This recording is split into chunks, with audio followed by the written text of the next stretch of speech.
తెలంగాణ వచ్చినప్పుడు నీవు లింగ్ అనేది ఉన్నాడు ఒక్కడ పార్లమెంట్ సభ్యునివు నీ నీ తరపున ఉన్న విజయశాంతి నీ బిడ్డ పోరుపడలేక ఆమె కాంగ్రెస్లకు పోయింది ఇంకా నీ ముఖం చూసి ఒక్కరికే తెలంగాణ ఇచ్చిండ్రా మేము పార్లమెంటు ఉభయ సభల 33 మందితోని రాజ్యసభ లోక్సభల మద్దతుతో తెలంగాణ ఏర్పడింది తప్ప నీ వల్ల కాదు తెలంగాణ కానీ నీవు నీ కొడుకు నీ మేనల్లుడు నీ బిడ్డ ఏమంటున్నారో తెలంగాణ కేసీఆర్ లేకపోతే తెలంగాణ లేకుండా తెలంగాణ లేకుండే నీవు లేకపోతే ఏంది నీవు లేకపోతే కూడా మేము తెచ్చేవాళ్ళము చట్టపరంగా చట్టపరమైన కార్యక్రమాలు మేము నిరూపించినాము మేము చేసినాము చట్టపరమైన కార్యక్రమాలు లోక్సభలో రాజ్యసభలో నీ ప్రమేయమే లేదు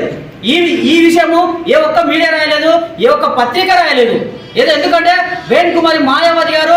ఈ తెలంగాణ రాష్ట్రం ఏర్పాటే కాదు 1,00,000 కోట్ల రూపాయలు స్పెషల్ ప్యాకేజ్ ఇవ్వడం అని చెప్పింది మరి అది ఎవరైనా చెప్తుండ్రా ఎవరు చెప్పట్లేదు మిత్రులారు ఎందుకంటే